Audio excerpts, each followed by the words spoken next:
You graduate college at 22 with a business degree. You're excited. You've got big plans. You borrow $39,000 in federal student loans to pay for school. That's the average amount. Sounds manageable. Your payment calculator says $400 per month for 10 years. You can handle that. Fast forward 15 years. You're 37. You've been paying on time every month, but your balance isn't $39,000 anymore. It's $52,000. You've paid $72,000 total, but you still owe more than you borrowed. That business degree was supposed to launch your career. Instead, it's chaining you to debt that grows faster than you can pay it. And here's the math nobody warns you about. Those payments that seemed affordable, over 20 years, they total $228,000. That's enough for a down payment and closing costs on a $359,000 house, the current U.S. median home price. A normal student loan didn't just cost you money. It cost you home ownership. It cost you wealth building. It cost you an entire house. Today, I'm going to prove this with exact math. I'm going to show you how federal loan formulas guarantee you'll pay double what you borrow, why minimum payments are designed to trap you, and how to escape before it costs you your financial future. Here's the brutal truth. Student loans aren't priced like normal debt. A car loan at 6% over 5 years costs you 7% more than the car. A mortgage at 6.5% over 30 years costs you about 170% more than the house. But federal student loans? They're structured to cost you 500% or more over the life of the loan if you follow the standard repayment advice. Why? Because the system profits when you stay indebted. Lenders collect interest forever. The government collects taxes on your income while you're servicing debt. Universities get paid up front. Everyone wins, except you. A $39,000 normal loan becomes a lifetime anchor, and by the time you realize it, you've missed the window to buy property, build equity, start a family without debt, or retire comfortably. So who's the villain? The villain isn't the greedy banker or shady for-profit college. The villain is the repayment structure itself. Federal loans offer income-driven repayment and extended repayment that sound helpful, but they're mathematical traps. Standard 10-year plan, $400 per month on $39,000 at 6.39%, current undergrad rate. You pay $48,000 principal plus $24,000 interest, total $72,000. Manageable. But what happens when life intervenes? Job loss, family, recession. You can't pay $400, so you refinance to 25 years. Now payments drop to $230 per month.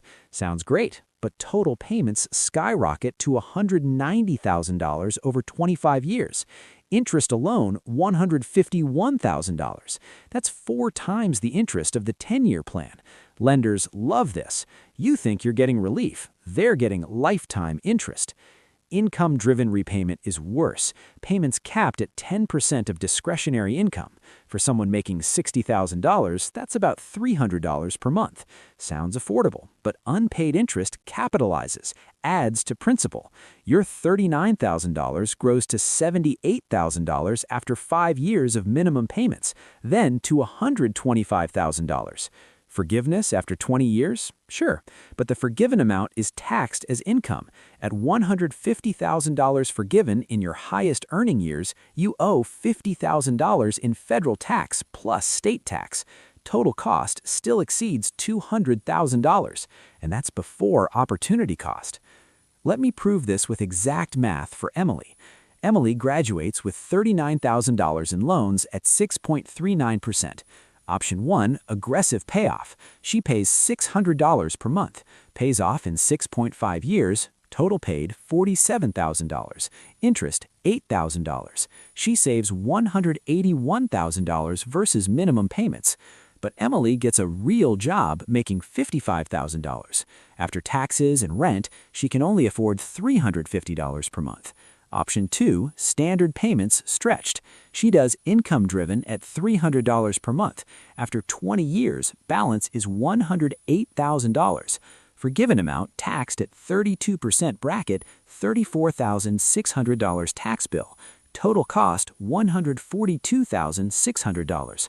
Option 3, refinance private at lower rate, but she misses federal protections, loses forgiveness options, still pays $95,000 total. Now, the house cost. Median U.S. home, $359,000. 20% down, $71,800. Closing costs, 5%, $17,950. Total cash needed, $89,750. Emily's minimum payments over 10 years, $36,000.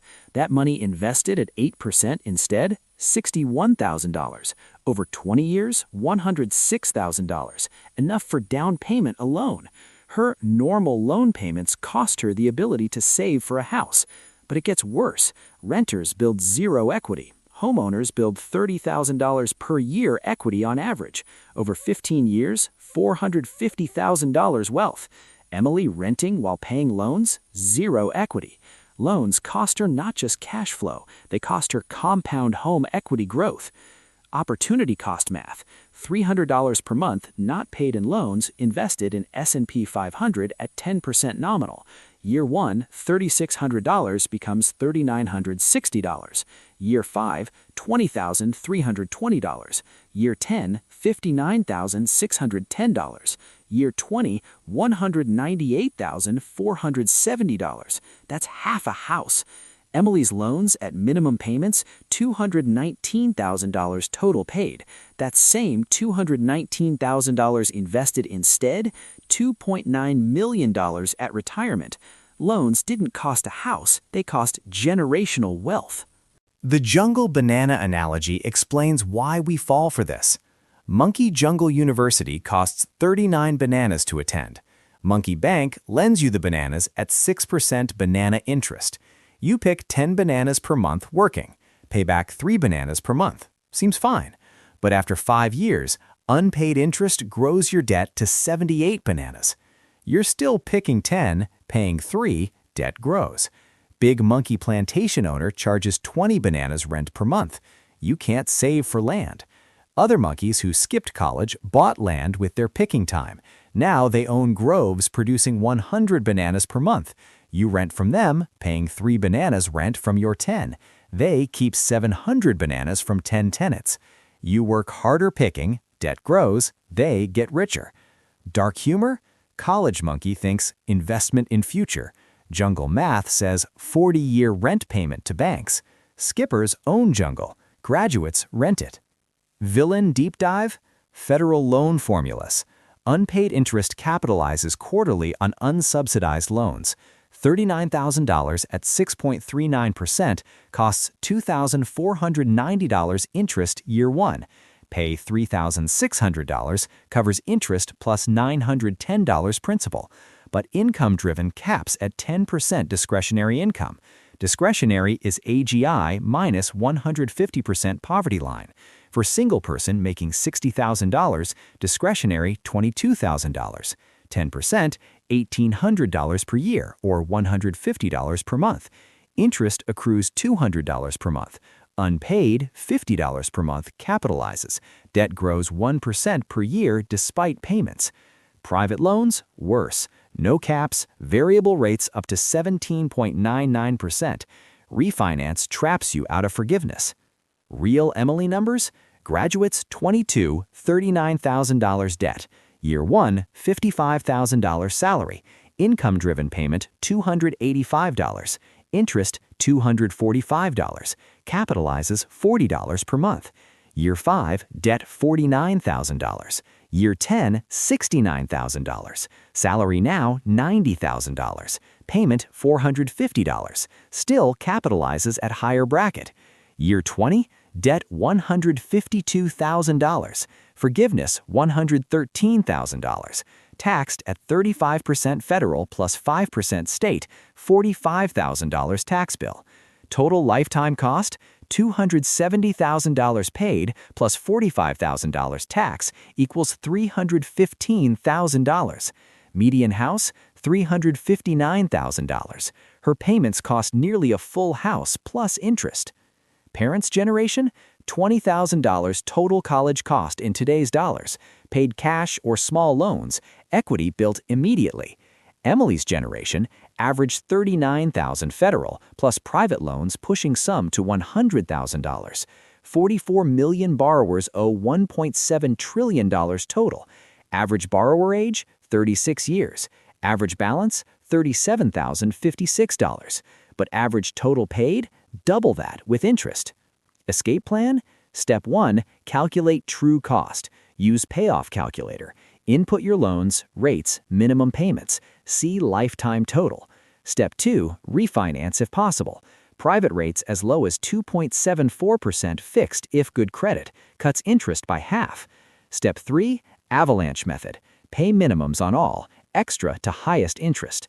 Step 4, side hustle specifically for debt. 10 hours per week at $30 per hour equals $1,200 per month extra. Pays $39,000 in 2 years. Step 5, never income-driven unless true hardship. It grows debt. Step 6, tax optimize. Deduct interest up to $2,500. Contribute max to retirement for AGI reduction. Year 1 goal, extra $1,000 per month to debt. Year 3, debt-free. That $1,000 now builds house fund. Math if Emily attacks debt. $350 current payment plus $500 extra equals $850 per month. Pays off in 4 years. Total paid $50,000 versus $270,000 minimum path. Saves $220,000. Invested at 8% for 16 years, $650,000. Enough for house down payment plus starter investments. Debt-free Emily buys house at 30, builds $200,000 equity by 40, wealth compounds. Indebted Emily rents forever. Opportunity cost breakdown. $300 minimum payment invested monthly at 8%. Year 10, $120,000. Year 20, $370,000. That's a house plus car plus college fund. Loans steal compound growth window. Early career highest earning, leverage lost to debt service. Government complicity. 1.7 trillion debt services economy. Payments go to banks holding bonds. Forgiveness inflates money supply. Universities raise tuition knowing loans cover. Cycle self-perpetuates. You break it individually. Final math. $39,000 normal loan at minimums costs $315,000 lifetime, including tax. Median house, $359,000. Costs you an entire house in diverted cash flow, lost equity, missed compounding. Attack debt aggressively. Reclaim your house. Reclaim your wealth. The clock ticks. Minimum payment traps tighten daily.